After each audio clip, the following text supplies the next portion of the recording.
Yes, people. What's going on? It's Eagle Talks Football. We're back again with another video. Arsenal get a draw away at Anfield. Draw number 14 of the season. And I'm not happy. I'm not mad. It is what it is. I'm content. I understand where we are in the season. It's a dead rubber. Liverpool put out one of their best teams. Arsenal didn't even go with their best team, and we came out of there with a draw. And dare I say it, it was like a 50-50 game, and I felt like we could have won it at the end. They could have won it at the end. Whoever, at the end of the day, Arsenal continue to have their route where Liverpool have not beaten us for several years, and we still haven't been able to beat them at Anfield since 2011. Is that the last time we beat them? I can't even remember when the last time we beat Liverpool at Anfield. But what happened today? What happened today, ladies and gentlemen? What did we just witness? I'm going to have to break it down for you guys because, in my opinion, that was a roller coaster ride. And I'm happy that we're not as invested because this kind of game would have you losing your absolute mind. But before the game even started, there was so much bullshit going on. Before we even get to the football, there was so much bullshit going on. First of all, the Guard of Honor. The Guard of Honor was one thing that had people so mad, so happy, so angry. Liverpool fans going crazy. Liverpool fans need to calm the hell down. Calm the F down, okay? All this stuff about Miles Lewis-Skelly didn't clap. Miles Lewis-Skelly didn't clap. Miles Lewis-Skelly didn't clap.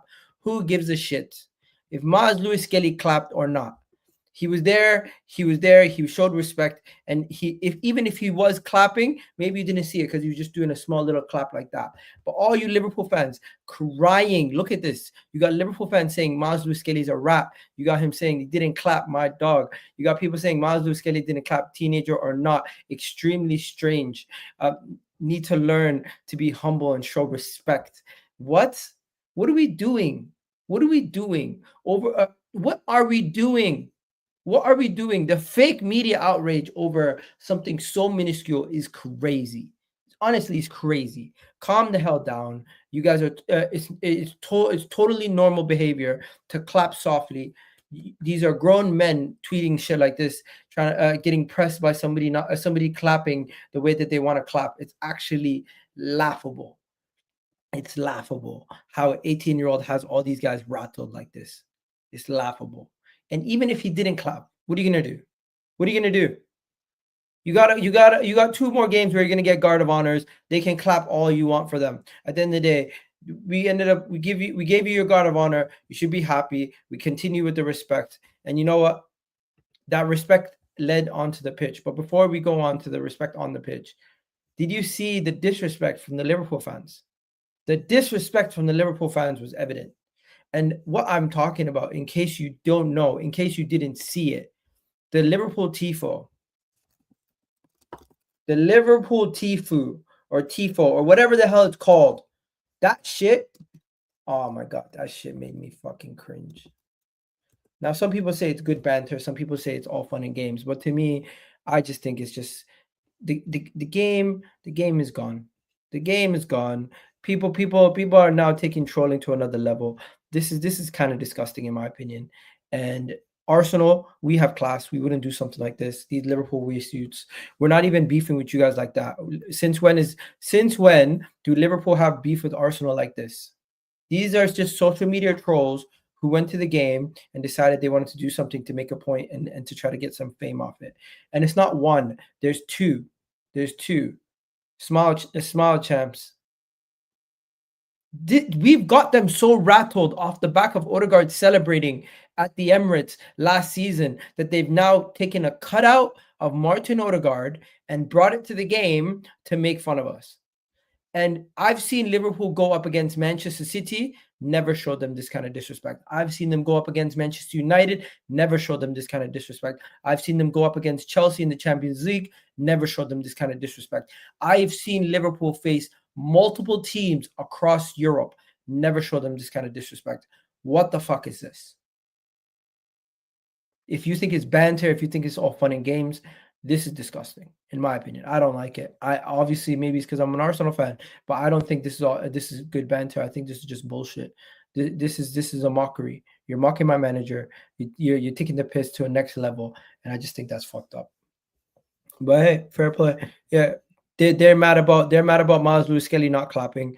I'm mad about this shit. I'm not even mad about this one. This one I'll just laugh it off. I just think this is disgusting. If you could have said always a bride, never a bridesmaid, and you could always say a bridesmaid, never a bride, but you didn't have to take Arteta and put him in a friggin' dress. That's messed up. That's messed up. But yeah, let's get into the game now. Let's get into the game because from when the game began, it was a strange game to say the least, because we had some opportunities. We do what we always do, where we early in the game we have a couple opportunities here and there. Arsenal looked good in the first 3-4 minutes. We could have maybe gotten a goal. We could have got something, but then it was a topsy-turvy game. Started off as a basketball game, gave Liverpool some time on the ball. They had a couple opportunities. We had a couple opportunities, and then in the 20th minute mark, after we missed up one of the best chances of the game. Like when I say one of the best chances of the game, we messed up a really, really good chance. We had a chance where, if I'm not mistaken, you have Thomas Partey and some other players in the box, and they have to bury that. They have to bury that. Arsenal had chance after chance. We have to bury our chances. We're gonna get punished if we don't do that. And lo and behold, Liverpool going the other way, and Robertson passes the ball to Gakpo, and Gakpo punishes us. And just to show you an image of one of the chances that we had, this is it right here. Look at this chance. Look at this chance. You have Thomas Partey, you have Trossard, and you have somebody else running down, Arsenal fan. You got two Liverpool players and the goalkeeper. In this situation, the player running onto the ball should just smash it and should go through, and it should be a goal. Or Thomas Partey should lay it off for Trossard. One or the other. You know what ends up happening? Trossard and Partey try to go for the ball at the same time as the Arsenal player. All three of them are going for the ball at the same time, basically defending each other, and the chance is gone. And this is the kind of shit that was happening to us in the final third in the first half. Terrible awareness of what everyone should do and how they should just be around each other. The IQ in the final third is very low. The ability to get things done, execution in the final third is very low. And even before that, Bukayo Saka, perfect set piece, amazing set piece play. Everything went perfect. The ball came to Bukayo Saka, and it was just like on the edge of the inside of the 5 yard, on the edge of the corner of the 5 yard line, and I'm like, you need to just smash that. She shot it wide. He was onside too. Unfortunate. But yeah, Liverpool get their 2 goals. But the thing that pissed me off the most about Liverpool's 2 goals is, where's VAR? No, seriously. Like, where is VAR? Because you have a situation where Robertson fully choking Bukayo Saka. Now, you think I'm over-exaggerating. You might think I'm over-exaggerating when I say he's fully choking Bukayo Saka. The man was fully choking him. He was fully choking him. He had his hand gripping the inside of his throat. You would have thought he wanted a piece of him or something. The PGMOL, the referees, whatever the hell you want to say, they referee Arsenal differently. I genuinely believe it from the bottom of my heart. I genuinely believe they referee Arsenal differently. How do you see a situation where the man has the guy's throat like this, and nothing happens? Excuse me? How? How? How do you see this and say to yourself, this is a normal footballing reaction when somebody's in front of you? And it's not just one hand. He has both hands. Both hands. What the hell are your hand placement doing there? There's no moment in the game where you should be having your hands that high up on somebody's neck. This is a contact sport, but at the same time, maybe if you have your hand on somebody's like on their side, or you're using it as a leverage, fair. I think that happens quite often. But to have your arms around somebody's throat is next level madness. And you know what? We're used to this. This happens all the time at Arsenal. Arsenal, the referee fails to see that a player who should have been given at least a yellow for doing a madness doesn't get sent off. doesn't even get called a foul, doesn't even get nothing. And then guess what? Guess what? Guess what? The player eventually ends up linking up with another player for the goal. So the player who should have been sent off is the one who sets up the opening goal, right?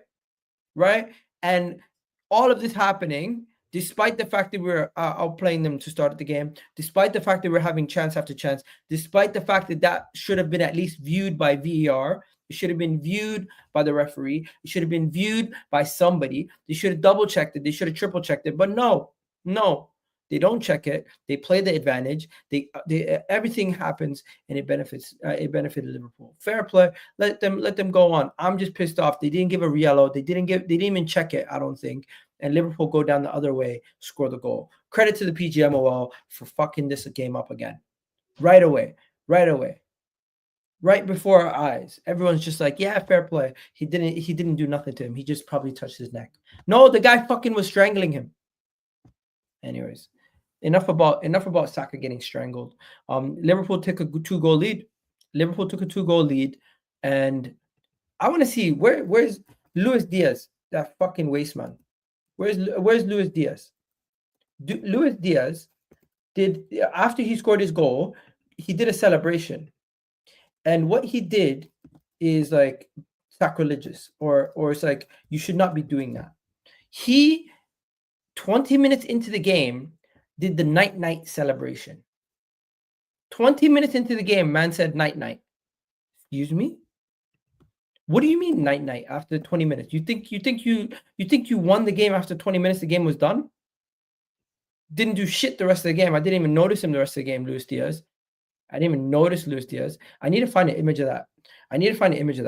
For the guy to go like this after 20 minutes, the sheer disrespect to your opponent, to think the game is done after 20 minutes and to go night. Does he know what that means? Does he know what this means? You do that when the game is done. You do that when the game is done and the team is unrecoverable.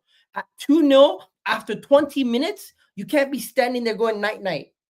The fuck is that? I'm sorry. That's some bullshit. The team had to bounce back. The team had to show some fight. The team had to do something. Because you can't sit here and do night after 20 minutes. You can't. Also, you got Patrice Evra saying some shit, but we're going to talk about that another time. People talking about Patrice Evra. I'm going to do a whole response video to Patrice Evra, Mr. Netflix FC, my ass. Go fly kick a monkey, that guy. Anyways, next. You know what? I was happy about one thing. Martinelli. Martinelli got to play through the middle today. And when was the last time you seen Martinelli in a central position scoring goals? Fair play to Martinelli.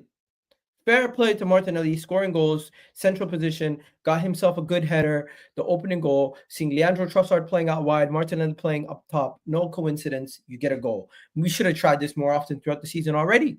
I'm surprised it took this long for us to try Martinelli in the middle and Trossard out wide. It worked symbiotically better than Trossard up top and Martinelli on the wide areas. Trossard is a little bit more tricky on the wing, and Martinelli can use his pace a little bit more and be more direct up top, where Trossard doesn't have that pace up top. So more of this, please. More Martinelli up top, please, especially with Mikel Merino getting sent off. And yeah, now we got to talk about Mikel Merino getting sent off, because Mikel Merino did get sent off. Before we talk about Mikel Merino getting sent off, Liverpool fans who were cussing Trent for coming, it's kind of unnecessary. What happened to you never walk alone? Booing your own player, Liverpool fans. Booing your own player. Come on. What happened to you never walk alone? What happened to it means more? He's leaving you with a Premier League title. Before Trent and this era of Liverpool, you guys never seen more than one Premier League. You never seen a Premier League title. You never seen a title since the Premier League was a thing. He's been here. He's helped you guys win 2.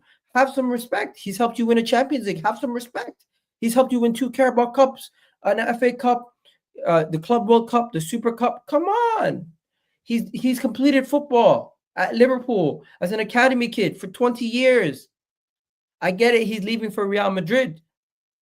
There's gonna be bad blood, but as he's still a Liverpool player, you shouldn't be booing him. You shouldn't be booing him.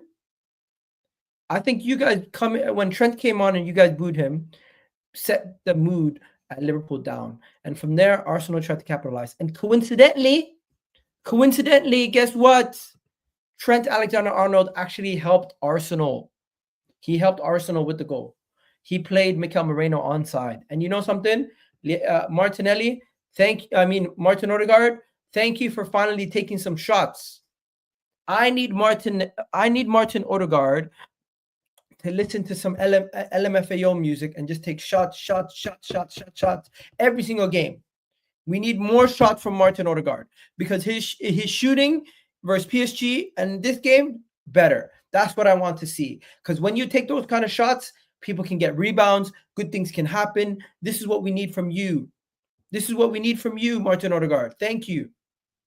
This is an improvement. This is an improvement. This is good. This is good news. Good news. I like that. Anyways, from there, I was happy. Mikel Moreno scored his ninth goal of the season. I was quite gassed. But guess what happens? Red card, and it was a fair red card. It was a deserved red card. Should have been a red card. You can't disagree. Mikel Moreno gets the penultimate. Is going to miss the last two matches of the season. Newcastle game at home and the last game versus Southampton. Fair play. He's had a decent season. First season. Hopefully he can do better next year. Right? And then we have a couple more chances. We park the bus. We try to play on the counter. We have a good opportunity on the counter. Martin Odegaard hits it. They even had a goal to sell out at the end. But overall, the draw is a fair result. It's a good comeback. And we just have too many draws this season. We know what our problems is. Our problems in the final third. And a lot of people said Arsenal are going to lose this game. Arsenal are going to friggin' finish outside of the top two positions. We could still finish outside of the top two positions. But what happened is this weekend, not many people really caught up on us. Man City drew. Newcastle won. Chelsea lost. Aston Villa, they won. Nottingham Forest, they drew. So really and truly, a lot of these guys, 3 of the teams below us dropped points and just made our life a little bit easier. So now if we get a win versus Newcastle, we're in. If we get a loss versus Newcastle, they go above us. But regardless, we get a win versus Southampton or even get a point versus Southampton, I think we stay in the Champions League spots. So really and truly, everything should be fine going forward. No stress.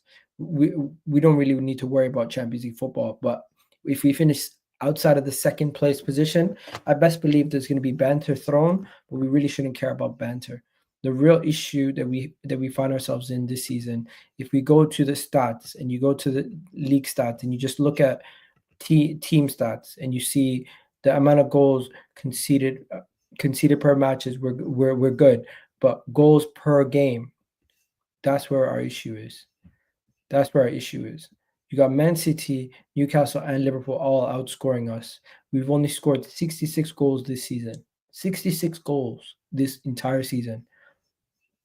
Why do you think we're struggling? Why do you think we have so many draws?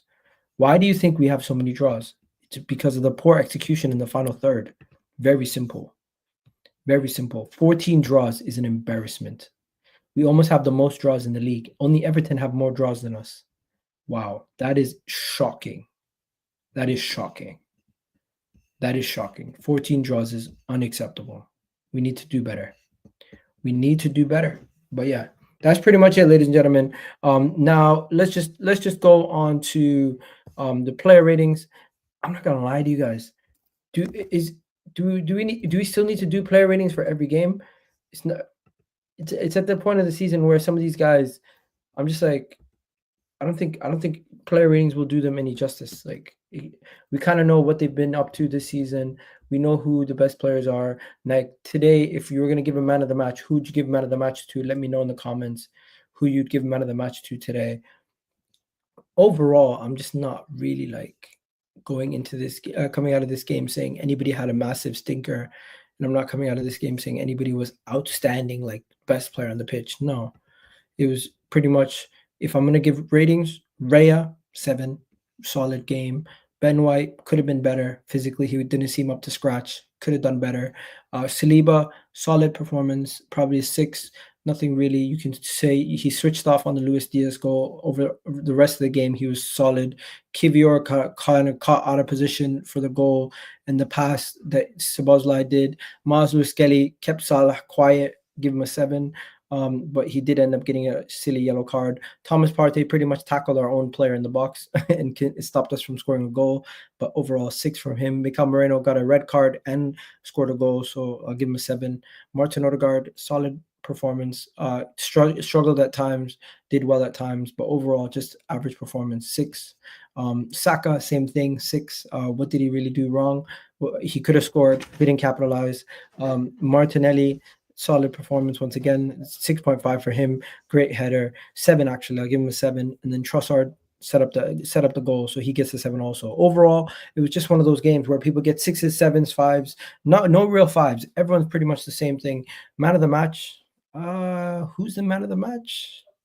Are we giving it to Saka? Are we giving it to Mikel Moreno? Can't really give it to Moreno. Yeah, I don't know. Should I give it to Martinelli for getting a goal? Like, I don't really know who I should be giving man of the match to today. I don't really have a man of the match candidate. I kind of feel like nobody played good enough to say they're man of the match. Everyone kind of was like around the same level.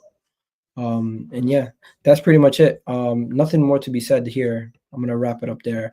Hopefully you guys enjoyed this. What are the people saying in the comment section?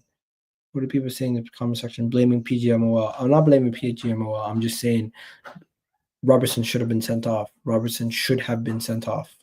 But yeah, man of the match. You know, there's always Liverpool fans saying this. Trossard, man of the match. Fair play. Trossard did play well. So yeah, maybe it is Trossard. Yeah, it was for me. The forward line was not good enough to give any of them man of the match. That's what I'm saying. They could have capitalized more. But hey, we're gonna wrap it up here. Catch you guys in the next video. Love for the love. Catch you guys later. And let me just check who I should redirect to before we go any further. Please do like the video also. But yeah, peace out, guys. Catch you guys in the next one. Peace.